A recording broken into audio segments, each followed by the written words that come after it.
Bismillahirrahmanirrahim. Assalamu alaikum and welcome back to the organic reaction mechanisms class.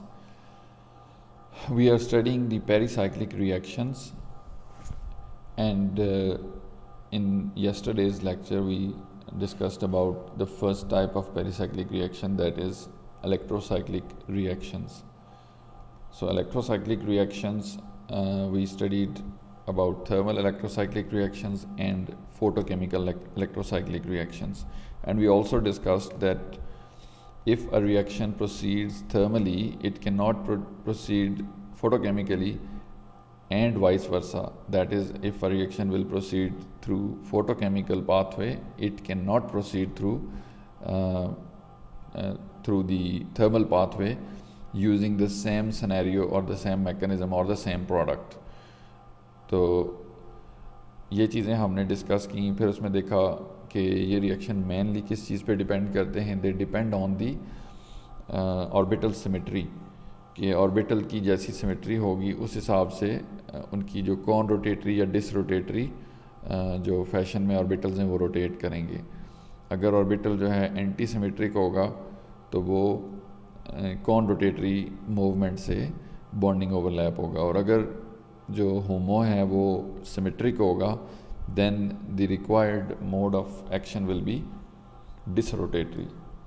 ये सारी उसकी revision है. फिर एक कुछ सिलेक्शन रूल्स हमने उसके डिफ़ाइन किए थे. आज के लेक्चर में हम selection rules and microscopic reversibility को देखेंगे. ये सिलेक्शन रूल्स हमने आखिर में जनरलाइज कर लिए थे कि if the number of electrons in the number of pi electrons, definitely they are 4n in your reactant, then the mode of activation will be thermal, and the allowed stereochemistry will go through cone rotatory process. If the mode of activation is photochemical, then the allowed stereochemistry will go through disrotatory process. Similarly, in 4n plus 2 number of pi electrons, in thermal mode of activation, disrotatory stereochemistry will be followed, and in photochemical, cone rotatory will be followed. So now we move on to selection rules and the microscopic reversibility. So these selection rules we just discussed, they are based on the orbital symmetry of the open chain conjugated alkene reactant. ये जो rules हैं ये किस चीज़ पे base करते हैं? जो open chain या कॉन्जुगेटेड अल्कीन है आपके पास, यानी कि जो रिएक्टेंट है उसके ऊपर बेस करते हैं. However these rules as well as others to be consider, अभी और रूल्स हम बाद में डिस्कस करेंगे, they all refer to the rates of pericyclic reaction but have nothing to say about the position of the equilibria involve. ये rules जो हैं ये आपको रेट ऑफ पेरिसाइक्लिक रिएक्शन के बारे में तो बताते हैं, लेकिन पोजीशन ऑफ एक्विलिब्रियम के बारे में कुछ भी नहीं बताते कि मतलब एक्विलिब्रियम किधर लाई करेगा. ये चीज़ आपको नहीं पता चल सकती इससे इन रूल्स की मदद से कि रिएक्टेंट जो है वो क्या कम्प्लीटली प्रोडक्ट में कन्वर्ट होगी या फिर वो कुछ प्रोडक्ट में कन्वर्ट होगी और फिर रिवर्सिबल रिएक्शन होगा तो एक एक्विलिब्रियम मेंटेन हो जाएगा. इन चीज़ों के बारे में इन रूल्स से नहीं पता चलता. अब माइक्रोस्कोपिक रिवर्सिबिलिटी क्या है, पहले इसकी छोटी सी डेफिनेशन कर लेते हैं ताकि आप लोग फिर आगे लेक्चर में इजीली इस कॉन्सेप्ट को गेन कर सकें. प्रिंसिपल ऑफ माइक्रोस्कोपिक रिवर्सिबिलिटी क्या है? ये रूल है कि generally if a reaction occurs by a certain mechanism, the reverse reaction under the same condition occurs by exact reverse of that mechanism. कि एक रिएक्शन अगर एक मैकेनिज्म से प्रोसीड हो रहा है तो अगर उसी का रिवर्स रिएक्शन आपने देखना है उन कंडीशंस के अंदर, तो वो बिल्कुल उसका एग्जैक्ट ऑपोजिट होगा, कोई डिफरेंस नहीं होगा. मतलब अगर कॉन रोटेटरी मोड से रिएक्शन गुजर के तो प्रोडक्ट बना रहा है तो प्रोडक्ट भी उसी कॉन रोटेटरी मोड से गुजर के तो रिएक्टेंट में वापस कन्वर्ट होगा. So this statement written above in italics, that is called as the principle of microscopic reversibility. So now if we consider the electrocyclic reaction of the diene, we have already studied this reaction in first lecture. So if we consider this diene, it reacts to give cyclobutene. तो यहाँ पे क्या होता है, it favours the diene at equilibrium because of the strain in the cyclobutene, but the electrocyclic reaction of the conjugated triene favors the cyclic compounds because sigma bonds are stronger than pi bonds and because six membered rings are relatively stable. अब ये दोनों reaction आप देखें, यहाँ पे एक dine है जो कि एक साइक्लोब्यूटीन में कन्वर्ट हो रही है, ये ट्राइइन है जो कि साइक्लोहेक्साडाइन में कन्वर्ट हो रही है। अब ये नीचे वाला रिएक्शन अगर आप देखें तो ये इसका फॉरवर्ड एरो ये आपको बड़ा नज़र आ रहा है। इट मीन्स के ये रिएक्शन रिएक्टेंट से प्रोडक्ट की तरफ ज़्यादा प्रोसीड करेगा और रिवर्स रिएक्शन थोड़ा होगा। लेकिन अगर इस रिएक्शन को देखें तो ये फॉरवर्ड डायरेक्शन में कम प्रोसीड कर रहा है, रिवर्स डायरेक्शन में ज़्यादा प्रोसीड कर रहा है। मतलब ये एक इक्विलिब्रियम की तरफ जाने की कोशिश करेगा कि प्रोडक्ट वापस रिएक्टेंट की तरफ ज़्यादा आए। ऐसा क्यों है? ऐसा इसलिए है कि जो रूल्स हैं वो तो अलाउ करते हैं कि ये रिएक्शन हो सकता है, लेकिन अगर आप प्रोडक्ट को देखें तो प्रोडक्ट बड़ी स्ट्रेंड है। आपको पता है कि जो 3 और 4 मेंबर रिंग होते हैं वो अनस्टेबल होते हैं। तो ये प्रोडक्ट बनेगी तो ये कोशिश करेगी कि स्ट्रेन की वजह से वापस रिएक्टेंट में कन्वर्ट हो, क्योंकि इस फॉर्म में ये ज़्यादा ईजी था रिएक्टेंट, इसमें स्ट्रेन नहीं थी। लेकिन दूसरे रिएक्शन को अगर आप देखें, ये जो ट्राइइन है, ट्राइइन जब उसमें कन्वर्ट होगी तो एक तो ये कि सिग्मा बॉन्ड नया बनेगा, एक वो सिग्मा बॉन्ड ज़्यादा स्टेबल होते हैं पाई बॉन्ड से, मतलब 2 पाई, एक पाई कम हुआ है और एक सिग्मा इंक्रीज़ हुआ है। इट मीन्स के स्टेबिलिटी आई है। दूसरी ये भी चीज़ है कि 6 membered rings they are stable rings, relatively stable ring.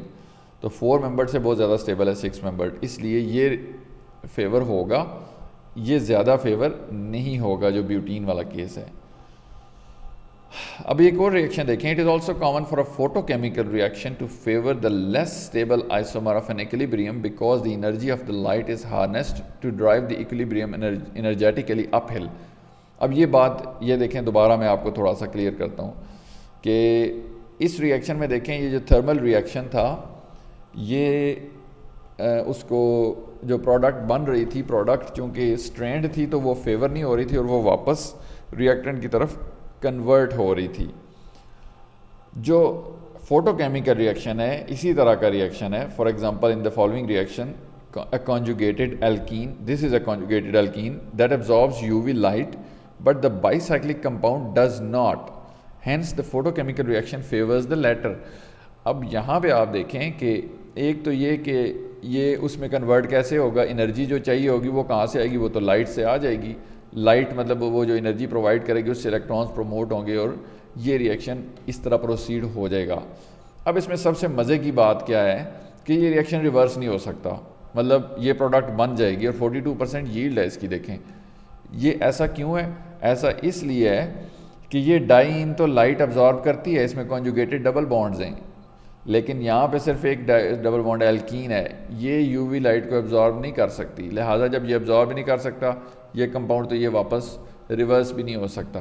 तो लिहाजा ये डाइन आपके पास इजीली इस कंपाउंड में कन्वर्ट हो जाएगी, जो कि हालांकि स्ट्रेंड है लेकिन ये इस वजह से बन जाएगा कि वो वापस नहीं जा सकता। तो इस तरह के रिएक्शंस भी आपको मिलेंगे जिसके अंदर आप एक स्ट्रेंड प्रोडक्ट को ऐसे मैकेनिज्म के थ्रू बना लेंगे कि it can not go back. तो ये एक एडवांटेज है कि आपको अगर इस तरह के मॉलिक्यूल्स बनाने हो तो वो भी पेरिसाइक्लिक रिएक्शंस की मदद से बना सकते हैं। सो अगर इस चीज़ को हम समराइज़ करें तो we can say that the selection rules do not indicate which component of an equilibrium will be favored, only whether the equilibrium will be established at a reasonable rate। तो जो सिलेक्शन रूल्स हैं वो हमें ये तो बताते हैं कि कितने इलेक्ट्रॉन्स होंगे तो कौन सा मोड फेवर होगा, डिसरोटेटरी होगा, कौन होगा, लेकिन ये नहीं बताते कि इक्विलिब्रियम का कौन सा कंपोनेंट फेवर होगा। मतलब क्या प्रोडक्ट वापस रिएक्टेंट में जाने की कोशिश करेगी या नहीं करेगी, ये सिलेक्शन रूल से पता नहीं चलता, बल्कि ये इंडिविजुअल केसेस से हमें पता चलता है उन प्रोडक्ट्स और रिएक्टेंट्स को देख के कि क्या ये रिएक्शन हो सकेगा या नहीं। So the principle of microscopic reversibility shows us that selection rules apply equally well to the forward and reverse of any pericyclic reaction because the reaction in both directions must proceed through the same transition state। ये भी हमने principal of microscopic reversibility पढ़ा था ना, कि जो mechanism forward reaction में होता है वही मैकेनिज़्म रिवर्स में उसमें भी डायरेक्शन में होता है। तो अब ये दोनों सिलेक्शन रूल जो हैं ये फॉरवर्ड और बैकवर्ड पे बिल्कुल एक जैसे अप्लाई होते हैं, क्योंकि ट्रांजिशन स्टेट एक ही होती है, चाहे फॉरवर्ड से बैक उसमें रिएक्शन फॉरवर्ड में जाए या बैकवर्ड पे आए, it passes through the same transition state. Hence, an electrocyclic ring opening must follow the same selection rules as its reverse and electrocyclic ring closure. लिहाजा जो electrocyclic ring closure का reaction है उस पे जो रूल अप्लाई हो रहे हैं सिलेक्शन रूल, वही सिलेक्शन रूल उसके रिंग ओपनिंग पे भी अप्लाई होने चाहिए. मतलब सेम मैकेनिज्म होगा, कौन रोटेटरी है तो कौन ही होगा, डिस रोटेटरी है तो डिस होगा. लिहाजा आप इस रिएक्शन को देखें, the thermal ring opening reaction of the cyclobutene, ये साइक्लोब्यूटीन है. It is exactly like the reverse ring closure reaction. It must be con-rotatory process. अभी इधर वापस देखते हैं, यहाँ पे हमने देखा था कि ये रिएक्शन जो है ये एक con-rotatory process है. अब अगर इसकी रिवर्स रिएक्शन को देखें कि ये रिंग बनी ओपन हो रही है तो ये भी बिल्कुल con-rotatory process होगा. ये जो ग्रीन एरोज हैं ये डायरेक्शन बताते हैं कि किस तरह से ये मूव होंगे, तो दोनों क्लॉकवाइज में मूव हो रहे हैं. और ये देखें, ये हाइड्रोजन इधर आ जाएगा, ये मिथाइल यहाँ पहुँच जाएगा, ये इधर आ गए. इसी तरह ये हाइड्रोजन यहाँ आ जाएगा और ये वाला मिथाइल इधर साइड पे आ जाएगा. तो ये साइक्लोब्यूटीन से ब्यूटाडाईन का मॉलिक्यूल बन गया है. सॉरी, ये हेक्साडाईन है, दो मिथाइल्स भी हैं. अब इस रिएक्शन को देखें. In this electrocyclic ring opening reaction, the allowed thermal con-rotatory process would give a highly strained molecule containing a trans double bond within a small ring. अब ये प्रोसेस तो अलाउड है थर्मली, मतलब कॉन रोटेटरी हो सकता है. अगर आप इसके मॉलिक्यूलर ऑर्बिटल्स को देखें तो वो पता चलता है कि ये बिल्कुल कॉन रोटेटरी फैशन में आपस में ब्रेकअप हो सकते हैं. और इस ब्यूटीन रिंग से ये देखें, ये डाइन बन सकती है. लेकिन अगर ये कॉन रोटेटरी होता है तो उससे नुकसान क्या होता है? उससे नुकसान ये होता है कि ये जो डबल बॉन्ड है ये ट्रांस हो जाता है. मतलब इसको देखें, ये डबल बॉन्ड, ये एक मिथाइल और इधर दूसरा मिथाइल, ये ट्रांस डबल बॉन्ड हो गया. और इसी तरह इधर हाइड्रोजन और इधर हाइड्रोजन, ये भी ट्रांस हो गया. तो जो छोटे साइज़ की रिंग्स होती हैं लाइक 4 मेंबर्ड रिंग्स, इनमें जो ट्रांस डबल बॉन्ड है वो हाईली स्ट्रेंड होते हैं, वो ट्रांस फॉर्म में नहीं रह सकते. अब ये प्रोडक्ट आपकी बहुत ज़्यादा स्ट्रेंड है. लिहाजा यहाँ पे क्या होगा कि all the selection rule suggest that reaction could occur, it does not because of the strain in the product. मतलब ये वो कहता है कि सिलेक्शन रूल तो कहते हैं कि रिएक्शन जो है वो हो जाएगा, हो सकता है, लेकिन ये एक्चुअली होता नहीं है. क्यों? क्योंकि प्रोडक्ट बहुत स्ट्रेंड है. लिहाजा ये रिएक्शन प्रोसीड ही नहीं करता, बेशक सिलेक्शन रूल उसको अलो कर रहे हैं. तो ये चीज़ें आपने देखनी है कि बाज़ औक़ात सिलेक्शन रूल्स जो है ना वो अलो कर रहे होंगे, उसका लाजमी मतलब नहीं है कि वो रिएक्शन हो भी जाएगा. आपने प्रोडक्ट की स्टीरियोकेमिस्ट्री को भी देखना है कि जो चीज़ हम बनाने जा रहे हैं क्या वो एक स्टेबल चीज़ बनेगी या एक हाईली अनस्टेबल सिस्टम हम बनाने जा रहे हैं. तो वो फिर थर्मल जो रिएक्शन है उसका वो पॉसिबल नहीं होगा. In other words, allowed reactions are sometimes prevented from occurring for reasons having nothing to do with the selection rules. अब ये रिएक्शन नहीं हो रहा, इसका सिलेक्शन रूल से कोई ताल्लुक नहीं है, इसका ताल्लुक स्टीरियोकेमिस्ट्री से है उसकी, कि वो एक स्ट्रैंड हम स्टीरियोकेमिस्ट्री बना रहे हैं. Furthermore, concerted ring opening to the relatively unstrained all cis diene also does not occur. अब अगर आप ये समझते हैं कि वो रिएक्शन नहीं हुआ तो ये वाला हो जाएगा जिसमें सारे ये सिस बॉन्ड्स हैं, तो ये पॉसिबल नहीं है. क्यों? क्योंकि अगर ये रिएक्शन होगा तो ये डिसरोटेटरी प्रोसेस के थ्रू हो सकता है, लेकिन डिसरोटेटरी जो है वो सिलेक्शन रूल्स के तहत अलाउड नहीं है. यहाँ पे सिलेक्शन रूल कहते हैं कि ये कॉन रोटेटरी होना चाहिए, तो कॉन रोटेटरी में प्रोडक्ट क्योंकि अनस्टेबल है लिहाजा वो नहीं हो रहा. लेकिन दूसरी तरफ आप ये नहीं कह सकते कि अगर कॉन नहीं हो रहा तो डिस हो जाएगा, क्योंकि डिस बाई सिलेक्शन रूल्स ही अलाउड नहीं है. तो दोनों चीज़ों को आपने मद्देनज़र रखना है, सिलेक्शन रूल्स को भी. लेकिन अगर सिलेक्शन रूल किसी जगह पे येस बोल दें कि जी ये रिएक्शन पॉसिबल है, तो उसका हरगिज़ मतलब नहीं है कि क्या ये होगा भी. वो पॉसिबल ज़रूर है, लेकिन प्रोडक्ट की स्ट्रेन की वजह से वो होता नहीं है. लिहाजा ये वाला जो बाईसाइक्लिक कंपाउंड है, ये जो हमने पीछे पढ़ा था, that is trapped into existence, that is there is no concerted thermal pathway by which it can reopen. मतलब जिस तरह से ये बन गया है अब इसी तरह से ये ब्रेक नहीं हो सकता। ये सबसे इंटरेस्टिंग और लास्ट एग्जांपल्स हैं इस selection rule and microscopic reversibility के टॉपिक की। आप इसमें देखें कि आप जब वो लेक्चर सुनेंगे ना हकल रूल वाला, उसमें शायद ये चीज़ें प्रिज्मैन और डेवार बेंजीन या उससे पहले वाले लेक्चर में डिस्कस भी हुई हैं, जो कि organic fundamental of organic chemistry के कोर्स में ये चीज़ें हैं कि बेंजीन का स्ट्रक्चर कैसे रिड्यूस किया गया। तो इस तरह के स्ट्रक्चर भी लोगों ने प्रपोज किए थे। अब ये स्ट्रक्चर एक्चुअली एग्जिस्ट करते हैं, लेकिन they are not benzene, they are something else, this is called prismane. अब अगर आप इन रिएक्शंस को देखें तो ये बेंजीन के आइसोमर्स ही हैं, क्योंकि इनका फार्मूला C6H6 ही है। लेकिन despite the tremendous amount of strain in both the molecules and aromatic stability of benzene, neither prismane nor devar benzene is readily transformed into benzene because in each case such a transformation violates pericyclic selection rules। यहाँ पे क्या बात हो रही है कि ये दोनों हाईली स्ट्रेंड मॉलिक्यूल्स हैं, बहुत ज़्यादा स्ट्रेंड हैं, और ये चाहते हैं कि ये ब्रेकअप हो जाएं। अब देखें इनका फार्मूला C6H6 ही है।